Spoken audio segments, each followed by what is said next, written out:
Topic है metre set. Metre set जो है व्हीटस्टोन सेट पर आधारित है, ठीक है। तो मीटर सेट समझने से पहले हमने इसके पहले वीडियो में बताया था कि व्हीटस्टोन सेट क्या होता है, ठीक है। उसमें कैसे हम तुल्य प्रतिरोध निकालते हैं, तो ये क्या है मीटर सेट उसी पर आधारित है। तो सबसे पहले हम यहाँ पर व्हीटस्टोन सेट ले लेते हैं समझने के लिए, ठीक है।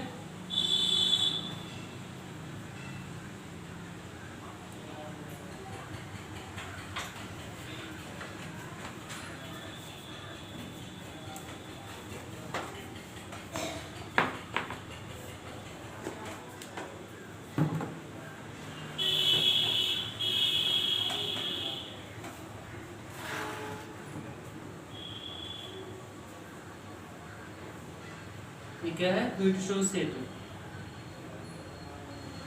और एक कुंजी के है, और यहाँ बीच में तो R5 हमने लिया था, A B C D, ये R1 लिया था। इससे पहले वीडियो में इसके बारे में बात कर चुके हैं, ठीक है। R1 R2 R3 R4 और ये R5, ठीक है। अब यहाँ पर हम मीटर ब्रिज लेते हैं, मीटर ब्रिज का चित्र बनाते हैं, तो इससे उसको समझाएंगे कैसे मीटर सेट काम करता है, ठीक है। इसमें क्या होता है कि तांबे की जो एल आकार की पट्टियाँ होती हैं,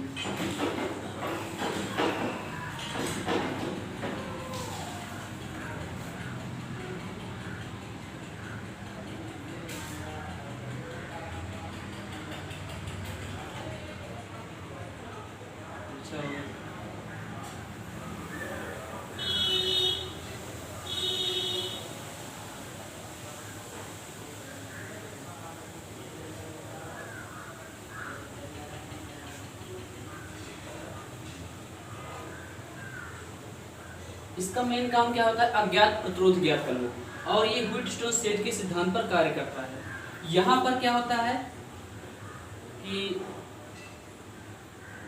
1 मीटर लंबा तार लगा होता है, और ये जो तार होता है मैग्नीन या कांस्टेंटन का होता है, मैग्नीन या कांस्टेंटन का होता है, और इसके साथ में एक स्केल लगा होता है,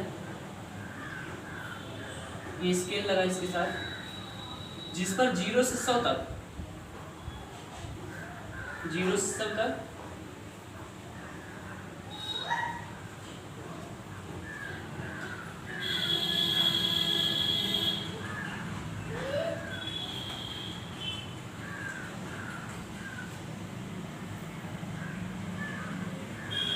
यहाँ पर 0 होता है, यहाँ पर 100 होता है, 0 से 100 तक लिखा होता है स्केल पे, ठीक है। और एक चीज और उसमें यहाँ पर क्या होता है, इसको हम A मानते हैं, ये A है, ये C है। A से C के बीच एक बैटरी लगी होती है, और यहाँ पर लगा होता है धारा नियंत्रक, और यहाँ पर एक कुंजी लगी होती है,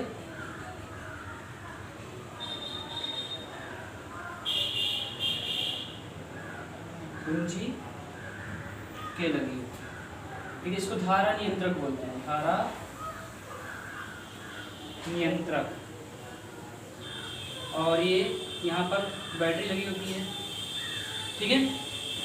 अब यहाँ पर क्या है, यहाँ पर जो प्रतिरोध ज्ञात होता है वो लिखते हैं, और जिसका ज्ञात करना वो लिखते हैं।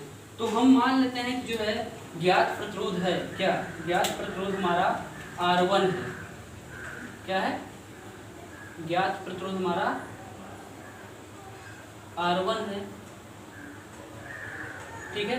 और अज्ञात प्रतिरोध हमारा R3 है, R3। बहुत से बुकों में यहाँ पर RS लेते हैं, PQ लेते हैं, हमने जैसे मतलब व्हीटस्टोन सेट में कराया उस हिसाब से हम ले रहे हैं R1 R2 R3 R4, क्योंकि ये इसी पर आधारित है, तो समझाने में आसानी रहेगी। जैसे हमने यहाँ पर R1 R2 लिया, R3 R4 लिया, उसी प्रकार से हम वहाँ कर देते हैं। ठीक है। अब यहाँ पर जो है ये पॉइंट क्या है, बी मान लेते हैं, ये पॉइंट बी है और इस पर क्या होता है, एक धारामापी लगा देते हैं।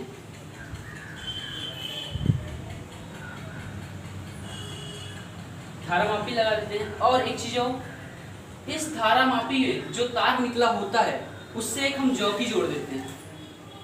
इसमें एक तार निकलेगा, क्या करेंगे, उससे हम एक जॉकी जोड़ देंगे। जॉकी क्या होता है, ये पेन लगभग इसी के आकार का होता है, पेन के आकार का होता है और इसके पीछे पेच होता है। उस पेच से क्या कर देते हैं, इसका जो तार होता है, धारामापी का जो तार होता है वो ज्वाइंट कर देते हैं और बार बार हम क्या कर देते हैं, ये जो 100 सेंटीमीटर यानी 1 मीटर लंबा तार है, हम बार बार चेक करते हैं, हर जगह रख कर के इसको हर जगह रख कर क्या चेक करते हैं, जो इसमें धारामापी लगा होता है उसका विक्षेप कहाँ पर शून्य आएगा, इसका विक्षेप कहाँ पर शून्य आएगा। अगर हम इस जॉकी को बिंदु ए पर रखते हैं, बिंदु ए पर रखते हैं, तो इसका जो विक्षेप आएगा वो लेफ्ट में आएगा। कहाँ आएगा, लेफ्ट में। अगर हम इसी चौकी को सी पर रखते हैं तो इसका जो विक्षेप आएगा वो राइट पे आएगा। कहाँ आएगा, राइट पे आएगा। अगर ये इधर रखने पर लेफ्ट में आ रहा है और इधर राइट में नहीं आ रहा है, तो इसमें जो हमने तार लगाया है 100 सेंटीमीटर का, इसमें कहीं ना कहीं हमारे जो है बनाने में कुछ गलती हुई है। ठीक है, कुछ गलती हुई है, क्योंकि अगर एक लेफ्ट में आ रहा है एक राइट में आ रहा है तो इसका मतलब क्या हुआ, बीच में कहीं जीरो होगा, बीच में कहीं जीरो होगा। अगर जीरो मिल जाता है, धारामापी जहाँ पर विक्षेप क्या होता है, जीरो मिल जाता है, यानी वहां पर धारा कोई नहीं है, कोई धारा बह नहीं रही है, तो क्या होता है, विक्षेप शून्य होता है। अगर ऐसा नहीं होता है कि इसको करने पे इधर यहाँ पर रखने पर लेफ्ट में नहीं आ रहा है और यहाँ पर रखने पर लेफ्ट में राइट में आ रहा है, तो हमारे बनाने में कुछ ना कुछ गलती हुई है, कुछ ना कुछ गलती हुई, यानी तार की लंबाई में कुछ ना कुछ गलती हुई है। तो हम बार बार चेक करते हैं, इसमें जॉकी को लगाकर बार बार चेक करते हैं और मान लेते हैं कि इस बिंदु पर जॉकी को रखने पर यहाँ पर हमको जीरो मिल रहा है, शून्य विक्षेप मिल रहा है। तो मान लेते हैं वो ए से कितनी दूरी पर है, स्मॉल एल दूरी पर, स्मॉल एल दूरी पर, और यहाँ से यहाँ तक की दूरी क्या हो जाएगी। अब 1 मीटर का लंबा तार लगा ना, 1 मीटर लंबा तार लगा है, तो 1 मीटर में 100 सेंटीमीटर होता है, 1 मीटर में 100 सेंटीमीटर होता है, तो ये इतना 100 सेंटीमीटर है। हमने यहाँ से यहाँ तक निकाला, यहाँ पर कि शून्य विक्षेप मिल रहा है, शून्य विक्षेप मिल रहा है, मान लिया ए से स्मॉल एल दूरी पर, तो ये दूरी कितनी निकलेगी, 100 माइनस एल। क्या निकलेगा, 100 माइनस एल। कहाँ से कहाँ तक, इस बिंदु, इसको बिंदु नाम दे देते हैं बिंदु डी, पॉइंट डी, इसको नाम दे देते हैं पॉइंट डी। चौकी को बार बार चेक करते हैं कि कहाँ पर शून्य विक्षेप की स्थिति मिलेगी, यानी धारा यहाँ से बी से डी तक क्या कोई धारा नहीं बहेगी शून्य विक्षेप की स्थिति में। तो हमने मान लिया कि ए से डी तक स्मॉल एल दूरी पर, यानी कि स्केल में, अब जो स्केल में हो जितनी दूरी पर, हम वो दूरी हम मान लेते हैं स्मॉल एल दूरी पर जो है शून्य विक्षेप की स्थिति प्राप्त हो रही है और टोटल लंबाई 100 सेंटीमीटर है। तो यहाँ से यहाँ तक की दूरी क्या निकलेगी, 100 माइनस एल।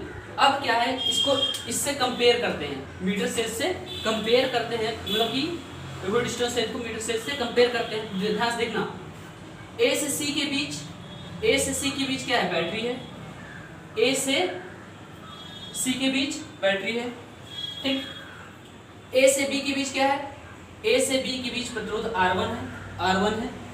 ए से डी के बीच, ए से डी के बीच ये इसका भी कुछ प्रतिरोध होगा, इस लंबाई का कुछ ना कुछ प्रतिरोध होगा, तो ये हमने R2 लिया है। क्या लिया है, R2। और बी से सी के बीच, बी से सी के बीच कौन सा प्रतिरोध है, R3। ये क्या है, अज्ञात प्रतिरोध। क्या है, अज्ञात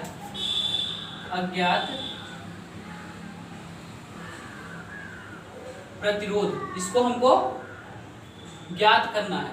और R1 क्या है, ज्ञात प्रतिरोध है। क्या है, ज्ञात प्रतिरोध। इसका काम ही होता है कि अज्ञात प्रतिरोध को ज्ञात करना। ठीक है, तो हमने क्या कहा, बी से सी के बीच क्या है, बी से सी के बीच R3 है, R3 अज्ञात प्रतिरोध है, और सी से डी के बीच, सी से डी के बीच 100 - L है, इसका भी कुछ ना कुछ प्रतिरोध होगा, उसको हमने R4 से लिया है। ठीक है, तो मानते हैं हम कि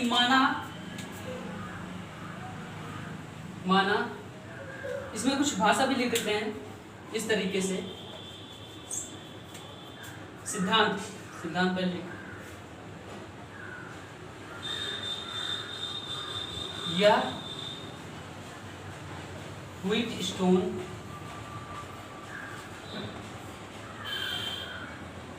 सेतु के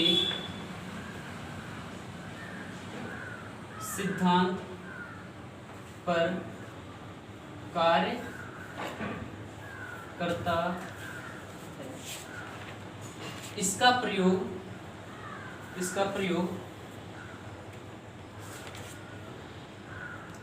अज्ञात प्रतिरोध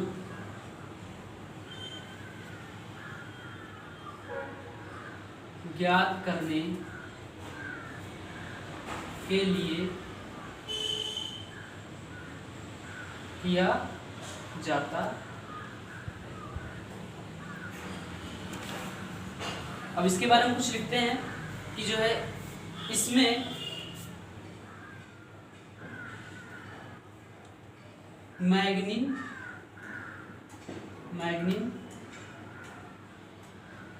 अथवा कांस्टेंटन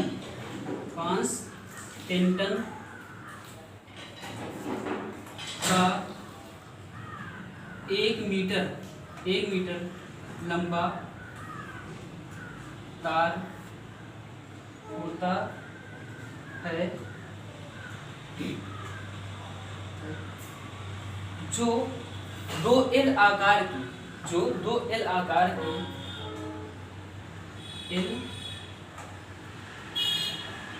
आकार की तांबे की पत्तियों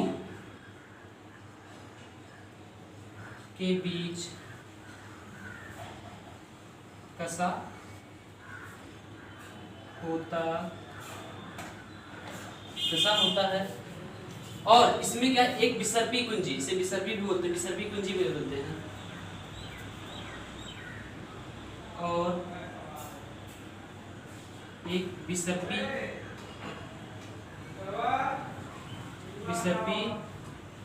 कुंजी होती है। इससे एक जॉकी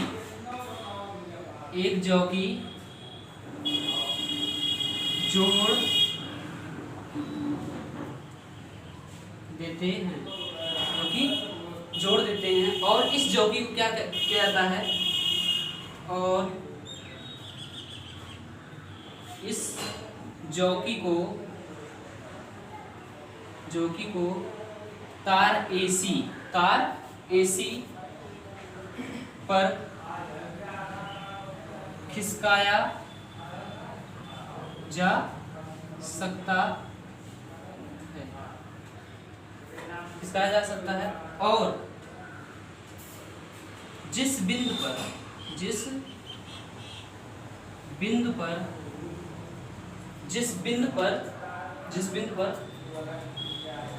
धारा मापी में शून्य विक्षेप की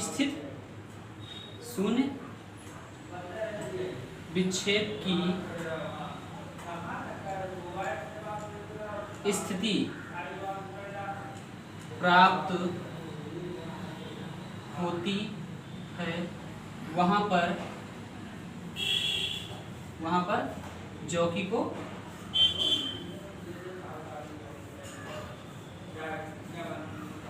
रख देते हैं।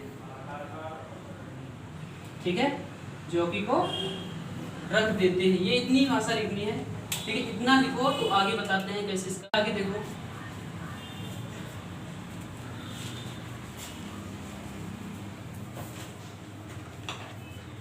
फिर ट्यूशन सेट में हमने क्या बताया था कि अगर कोई विक्षेप ना हो, इसमें बीच वाली में कोई धारा ना बह रही हो, तो उस कंडीशन में वहां से फार्मूला क्या निकल के आया था, IBD में, मतलब IBD इक्वल टू यहाँ पर क्या हो जाए 0। तो उस कंडीशन से फार्मूला निकल के आया था R1/R2 equal to R3/R4, R3/R4। अब यहाँ से अगर यहाँ से इसकी तुलना करें, क्योंकि यहाँ पर विक्षेप हमको 0 मिल गया है, माना कि L दूरी पर क्या है, विक्षेप 0 है, मतलब कि BD में कोई धारा नहीं बहेगी। तो उस कंडीशन में क्या हम कर सकते हैं, पहले मान लेते हैं कि माना तार AC के प्रति एकांक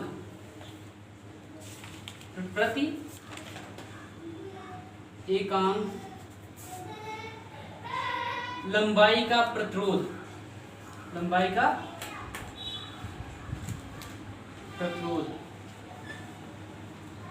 x है। ठीक है, मान लिया हमने कि तार AC की प्रति एकांक लंबाई का प्रतिरोध x है। प्रति एकांक का मतलब क्या है, मतलब प्रति सेंटीमीटर, इस तरीके से प्रति सेंटीमीटर। ठीक है, अब यहां से हम तुलना करते हैं, R1 है, R1/R2 अगर क्या हो, BD में कोई धारा न बह रही हो, तो R1 कितना है, R1 ही है, यहाँ R1 है, और बटे R2 किसके बीच है, A और D के बीच, A और D के बीच यहाँ क्या है, L है, क्या है, L है, यानी कि AD का प्रतिरोध, इसको क्या लिखेंगे, AD का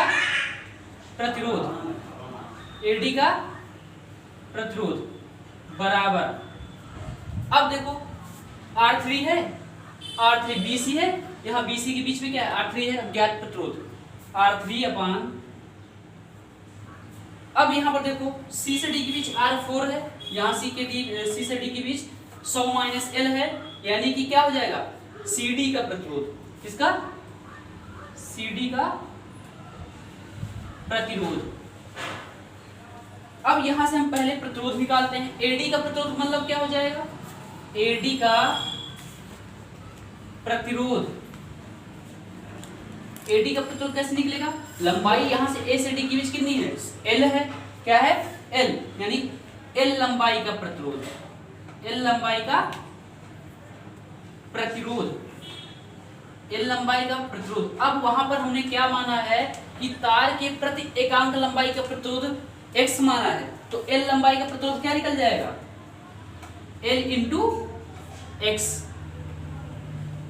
प्रति एकांक लंबाई का हमने माना x, तो L लंबाई क्या हो जाएगा, L × x। ठीक है, अब आगे CD का प्रतिरोध, कहने का मतलब CD कब कह रहे हैं, तो 100 - L है, क्या है, 100 - L, तो 100 - L लंबाई का प्रतिरोध, 100 - L लंबाई का प्रतिरोध, तो क्या निकल के आएगा, यहाँ पर यहाँ भी क्या होगा, x से गुणा हो जाएगा, प्रति सेंटीमीटर लंबाई का प्रतिरोध क्या है, x है, तो 100 - L क्या हो जाएगा, यहाँ भी 100 - L × x, 100 - L × x। अब हमको किसका मान पता हो गया, AD यानी कि R3 का, R2 का, CD यानी कि R4 का। अब ये वैल्यू हम उस पर ऊपर रख देते हैं, जो ये वीडियो में हल्का कुछ दिखाई दे रहा है, इसलिए इसको हम ब्लैक से कर दे रहे हैं। AD ये क्या है, AD का प्रतिरोध, AD का प्रतिरोध बराबर L लंबाई का प्रतिरोध।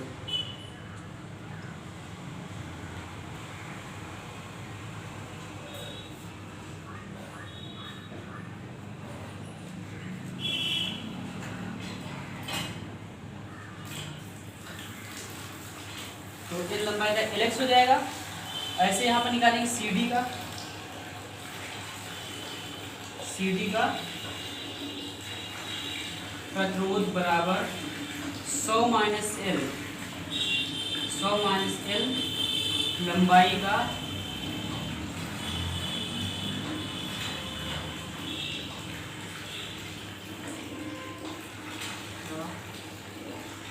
प्रतिरोध। ठीक है, ये इतना आ गया है।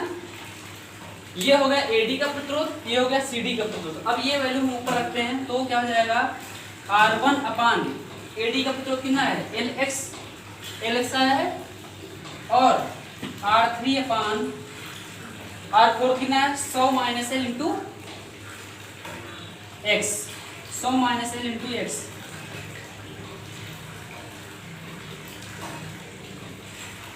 तो अब यहां पर देखो R3 क्या है, अज्ञात प्रतिरोध है, R1 तो हमको ज्ञात है, R1 क्या है, ज्ञात है।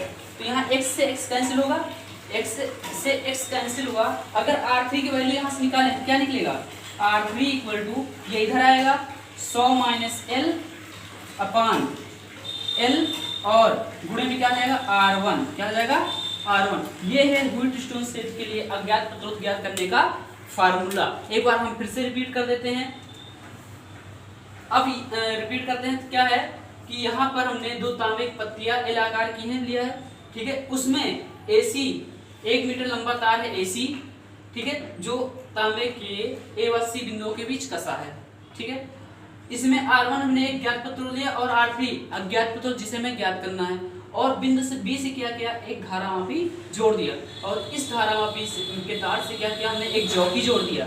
अब इस जॉकी को अगर A पर रखते हैं तो इसका लेफ्ट में विक्षेप आएगा, अगर C पर रखते हैं तो राइट में विक्षेप आएगा। इसका कहने का मतलब क्या है कि हमारा जो धारामापी है उसमें कहीं ना कहीं बीच में जीरो होगा, कहीं ना कहीं बीच में जीरो होता है, उसमें पॉइंट होता है, दिया होता है जीरो, ठीक है। तो जहां हमने मान लिया कि बिंदु A से D के बीच, बिंदु A से स्मॉल l दूरी पर क्या हुआ, विक्षेप शून्य मिला हमको, उसको हमने बिंदु D नाम दे दिया, ठीक है। अब जो लंबाई बचा वो 100 माइनस L हो जाएगा, क्योंकि 100 सेंटीमीटर तक तार की लंबाई ना, तो इतना L हुआ, 100 माइनस L हो गया। अगर इसकी कंपेयर करते हैं हम व्हीटस्टोन सेट से, तो A से B के बीच R1 है, A से B के बीच R1 है, B से C के बीच, B से C के बीच R3 है, तो R3 है, A से D के बीच R2 है, तो यहाँ पर L लंबाई का कुछ प्रतिरोध होगा, उसको हमने R2 लिया, और C से D के बीच क्या है, 100 माइनस L लंबाई का कुछ प्रतिरोध, उसको हमने R4 लिया। तो हमने क्या माना कि तार AC के प्रति एकांक लंबाई का प्रतिरोध x ले लिया, प्रति सेंटीमीटर, कहने का मतलब प्रति सेंटीमीटर। अब यहाँ से फार्मूला क्या निकलेगा, R1 अपान R2 कब, जब IBD यानी कि धारा मापी में कोई विक्षेप ना हो, यानी कि इसमें धारा BD में ना बह रही हो, तो उस कंडीशन में हम ये फार्मूला व्हीटस्टोन का यूज करेंगे। तो R1 अपान R2 क्या है, AD का प्रतिरोध बराबर R3 अपान R4, R3 और R4 क्या निकलेगा, CD का प्रतिरोध। AD क्या है, AD का प्रतिरोध क्या निकलेगा, L लंबाई का प्रतिरोध, स्मॉल L लंबाई का, यानी कि प्रति लंबाई हमने x लिया है तो L लंबाई क्या हो जाएगा, LX हो जाएगा। CD का प्रतिरोध क्या निकलेगा, 100 माइनस L है, तो 100 माइनस L लंबाई का प्रतिरोध, इसको गुणा किया हमने क्या, 100 माइनस L इंटू x। अब ये फार्मूला जो हमारा मान निकला वहां पर पुट किया, तो R1 अपान LX हो गया, और R3 अपान 100 माइनस L हो गया। x से x कैंसिल, R3 अज्ञात प्रतिरोध है, R3 निकालेंगे तो ये 100 माइनस L इधर आएगा, 100 माइनस L R1 अपान स्मॉल L। ये हो गया हमारा मीटर क्षेत्र में अज्ञात प्रतिरोध ज्ञात करने का फार्मूला। आज की वीडियो में इतना ही, और कल से हम बताएंगे विभव मापी क्या होता है, विभव और विभव प्रवणता क्या होता है।